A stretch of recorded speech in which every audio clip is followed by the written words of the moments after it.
Good morning to all. पहला class math का, class 10th का मैथ। चैप्टर का नाम हो गया दो चर रैखिक समीकरण। इसका पहले विधि बता देते हैं, कितना विधि है। पहला विधि होगा साधारण विधि। क्या होगा? साधारण विधि, जो कि लगभग स्टूडेंट को आता है। साधारण विधि इसी का जोड़ा है ये साधारण विधि का विलोपन विधि। विलोपन विधि का मतलब होता है कि विलुप्त करके एगो को विलुप्त कर देना है, फिर दूसरा का मान निकालना है, फिर दूसरा समीकरण बैठा के y का मान निकालना है। चलिए, ये दोनों लगभग सेम होता है। जैसे साधारण विधि बनता है वैसे ही विलोपन विधि बनता है। अब चलिए नेक्स्ट क्या होगा?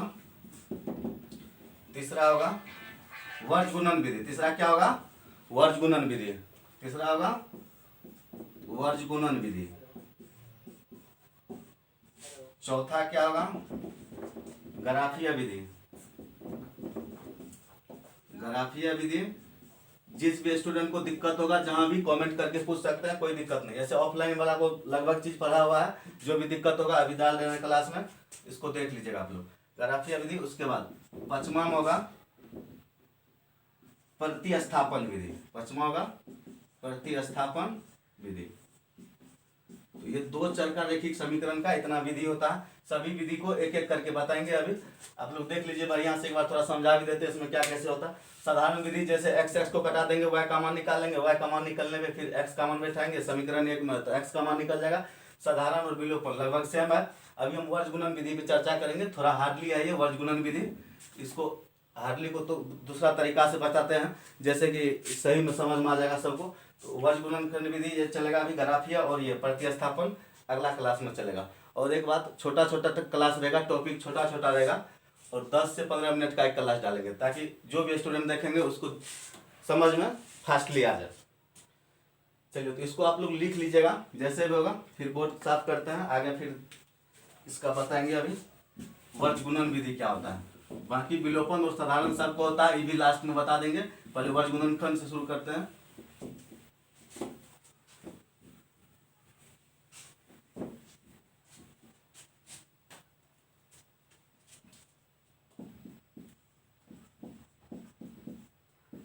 वर्ज गुणन विधि, इसका फॉर्मूला आता है, वर्ज गुणन विधि का सूत्र होता है x बटे बराबर y बटे बराबर 1 बटे। अभी बटे में क्या होगा? सबसे पहला होगा CA, तो CA माइनस AC, फिर CA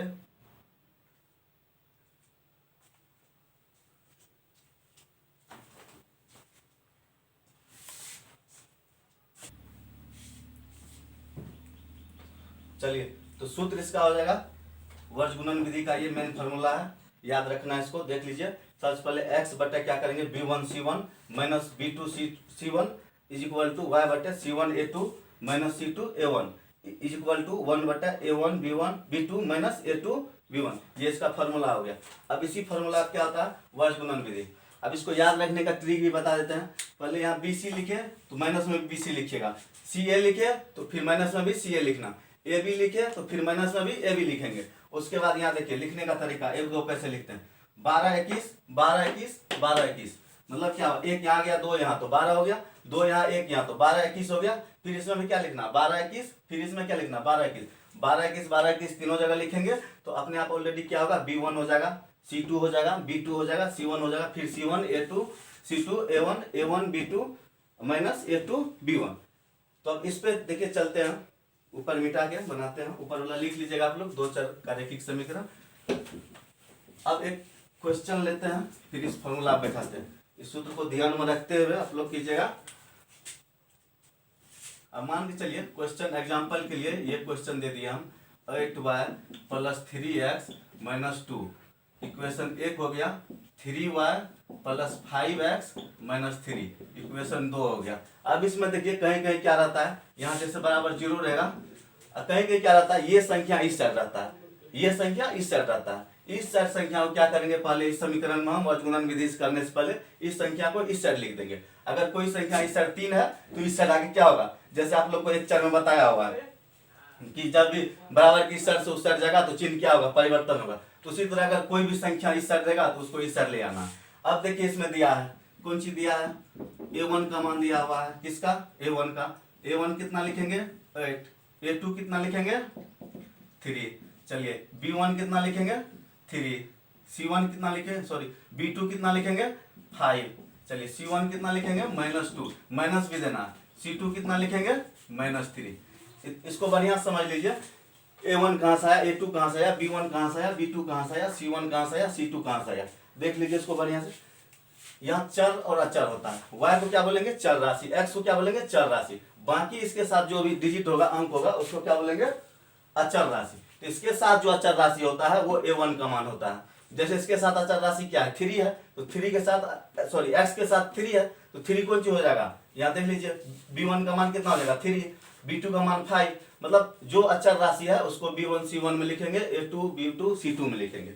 चलिए इतना समझ में आ गया। अब जैसे इस मान को लिख लिए, यहाँ सभी मान को इस फॉर्मूला पे पुट करेंगे और सॉल्व करेंगे। जैसे सॉल्व हो जाएगा तो x के नीचे में जो आ जाएगा आंसर, x का मान वो हो जाएगा। चलिए आगे बढ़ते हैं। अभी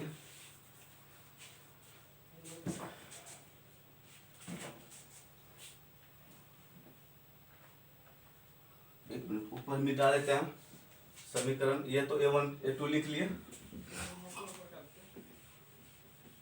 चलिए a1 और यहाँ मान बैठाते हैं। अब x बटा b1 का मान कहाँ से लेंगे, b1 का मान यहाँ 3 है तो यहाँ 3 लिखेंगे, इसके बीच में कुछ चीज नहीं है तो क्या होगा गुना होगा। c2 का मान कहाँ से लेंगे, यहाँ से, कितना हो जाएगा -3 हो जाएगा, ठीक है। फिर माइनस करेंगे, उसके बाद b2 का मान कितना हो जाएगा, देख लीजिए यहाँ b2 का मान 5 हो जाएगा। उसके बाद मल्टीप्लाई होगा, कुछ भी चीज नहीं है तो c1 का मान कितना है -2 है, इसका काम खत्म। आगे चलते हैं, आगे क्रिया करते हैं। y बटे c1 का मान कितना है, देख लीजिए c1 का मान 2 है, उसके बाद मल्टीप्लाई a2 का मान कितना है, a2 का मान 3 है, ठीक है। उसके बाद माइनस c2 का मान खोजिए -3 है, कोष्ट में लिखिए क्योंकि डबल माइनस हो रहा है इसीलिए इसको कोष्ट में दिए। चलिए यहाँ हो गया c2 का मान हो गया। अब a1 का देखिए यहाँ भी गुना का चिन्ह होगा, a1 का मान कितना है 8 है, चलिए इसको बराबर कीजिए, ठीक है। अब 1 बटे क्या लिखना है, 1 बटे a1 का मान कितना है 8 है, उसके बाद मल्टीप्लाई होगा, b2 का मान कितना है, 1 मिनट 5, कितना है 5, माइनस a2 का मान, फिर यहाँ से लीजिए, फिर यहाँ से लेते हैं सब मान, इसमें a2 का मान 3 हो गया, मल्टीप्लाई b1 का मान 3 हो गया। चलिए इतना हो गया। अब इसको क्या करना, सॉल्व करना। अब इसको नीचे मिटा के सॉल्व करते हैं, देखिए सॉल्व कैसे होता है। इतना समझ में आ गया होगा, हमको लगता है, विश्वास है सब समझ गए होंगे। फिर भी जिसको दिक्कत होगा आप लोग कमेंट करके पूछ सकते हैं कि सर यहाँ समझ में नहीं आया, फिर जब वीडियो बना के उसका डाल देंगे तब समझ में आ जाएगा। चलिए जो जहाँ भी है अच्छा से पढ़िए, सब कोई दिक्कत नहीं। चलिए अब क्या करना है, इसको सॉल्व करना। सॉल्व कैसे होता है, x बटे 3 तिया 9 -9 दोनों गुना हो जाएगा, फिर माइनस करेंगे, 5 दूनी 10, माइनस गुना माइनस प्लस, तो 5 दूनी 10। चलिए इसका काम खत्म। अब y वाला टर्मिनल पाएंगे, इसको मल्टीप्लाई कीजिए, 3 दूनी 6, -6 हो गया, -6। उसके बाद देखिए आगे क्या करते हैं, माइनस गुना माइनस यहाँ प्लस हो जाएगा, 8 तिया 24 गुना में। चलिए अब आगे क्या करना, 1 बटे 8 पंचा 40 माइनस 3 तिया 9। अब इसका सोल्यूशन कीजिए, x बटे यहाँ सोल्यूशन हो रहा है, सोल्यूशन में तो दिक्कत नहीं होगा, 10th क्लास को मुझे विश्वास है। फिर भी दिक्कत होगा कमेंट करके पूछेगा, नो प्रॉब्लम। ऐसे कहावत है, more study more problem, no study no problem. जो जितना अध्ययन करेगा उसको उतना ज्यादा प्रॉब्लम होगा, जो जितना अध्ययन नहीं करेगा उसको उतना प्रॉब्लम नहीं होगा। चलिए तो x बटे कितना हो जाएगा, यहाँ प्लस और माइनस है, यहाँ ध्यान से देखिएगा, कितना बार बताया भी सबको, प्लस और माइनस है तो क्रिया किसका होगा, माइनस का। चिन्ह किसका होगा, जो चिन्ह ज्यादा है। तो -9 और +10 कितना लिखेंगे, 1 लिखेंगे, x के बटे 1 आ गया, बराबर y बटे कितना हो गया, प्लस और माइनस है, क्रिया किसका होगा, माइनस का। चिन्ह किसका होगा, जो संख्या ज्यादा है। तो 24 में से 6 घटाइए, कितना 18 बचा, 18 6 24, तो 18 बचा। अब चिन्ह किसका होगा, प्लस का, क्योंकि प्लस वाला संख्या ज्यादा है। इसका काम खत्म, इसका कहानी खत्म। आगे 1 बटे 40 में से 9 जाएगा, कितना बचेगा, 31 बचेगा, 31 बचेगा, ठीक है। इसको लिख दिए। अब फाइनली क्या करना है, x बटे 1 बराबर 1 बटे 31। 1 बटे 31 कहाँ से लाए, ये लास्ट वाला, इस सब में, इसमें भी होगा इसमें भी होगा, दोनों का बराबर। अब यहाँ एक चर समीकरण जैसे क्रॉस मल्टीप्लिकेशन कीजिए, जिसको हिंदी में कोना कोनी गुना बोलते हैं। तो 31 और x कितना होगा, 31x बराबर 1 × 1 1 होगा। इसीलिए ये गुना में इस तरह का तो भागा में हो जाएगा, इस सटेगा तो क्या होगा, भागा में। चलिए यहाँ अगर दिखाई नहीं दे रहा है तो ऊपर करते हैं इसको, ठीक है, इस पूरा सिस्टम में ऊपर कर देते हैं, रुक जाइए, ऊपर से मिटा देते हैं। इसमें समझने का कोई दिक्कत नहीं हमको लगता है, सबका मान बैठा के सॉल्व किया है, सबका जोड़ घटो किया, फिर ऊपर से मिटाते हैं, इसका सॉल्व करके दिखाते हैं अब कैसे होता है।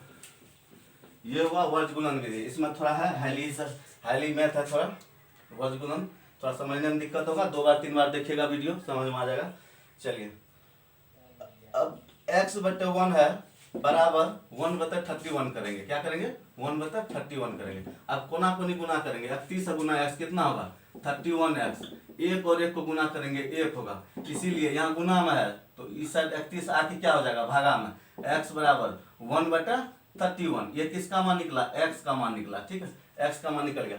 अब यहाँ पे क्या करना, y/18 है तो इसका मान इस साइड निकाल देते हैं, ठीक है, इसको मिटा देते हैं नीचे से, गर्मी तो परेशान करने लगा, फैन चलाना होगा। चलिए x बराबर 1/31 हो गया। अब y क्या करेंगे, ये तो पहला x का मान निकला, y/18 हो गया बराबर 1/ कितना करेंगे, 31 करेंगे, 1/31 करेंगे। चलिए अब इसका भी सोल्यूशन कीजिए, कोना कोनी गुना कीजिए, 31y बराबर 18, इसीलिए y बराबर 18/31, दिस इज आंसर। दोनों आंसर क्या हो गया, आंसर हो गया। इसको फाइनली मिटा दीजिए, सब कुछ आ गया होगा समझ में आप लोग को।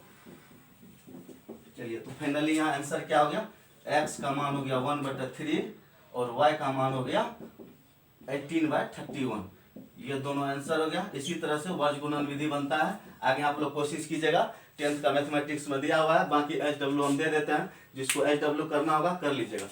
इसमें जहाँ समझ में नहीं आया होगा कमेंट करके पूछ लीजिएगा। देख लीजिए, 2 मिनट रुक जाते हैं।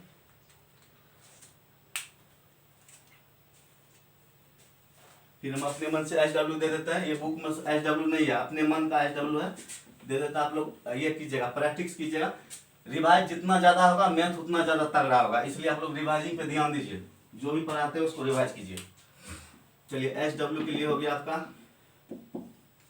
कौन विधि से, वर्ज गुणन विधि से। वर्ज गुणन विधि से x और y का मान ज्ञात करें। चलिए पहला नंबर सवाल, 8x + 6y - 6 बराबर 0, 3x + 3y - 5 बराबर 0।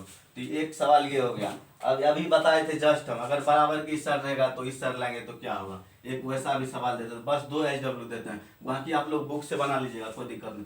3x + 5y बराबर 6। अब यहाँ आप देखिए, यहाँ घबराना नहीं है, बराबर की इस साइड 6 है तो इसको आराम से इस साइड ले आएंगे, प्लस में तो इस साइड आके माइनस में हो जाएगा। चलिए 4x + 3y बराबर 3, अगर ये प्लस में 3 इस साइड है तो इस साइड एक जगह लेंगे तो -3 हो जाएगा। उसी तरह से फिर A2 B1 B2 C1 C2 सबका वैल्यू पहले लिख लीजिएगा, फिर उसी फॉर्म पे बैठा दीजिएगा, कोना कोनी कहाँ से गुना किए वो भी देख लीजिएगा, लास्ट में जब 1/ जो होगा उससे क्या होगा, कोना कोनी गुना होगा, वही आंसर निकलेगा। चलिए धन्यवाद, आज का क्लास इतना ही, और छोटा छोटा क्लास इसलिए डालते हैं कि आप लोग को समझ में आ जाए सब, ठीक है। और धीरे धीरे पहले हम 10th का मैथ खत्म कर देते हैं, उसके बाद देखते हैं बीच बीच में साइंस का भी क्लास देंगे, इंग्लिश भी देंगे, कोई दिक्कत नहीं, न्यू स्टार्ट हुआ है। चलिए धन्यवाद तब।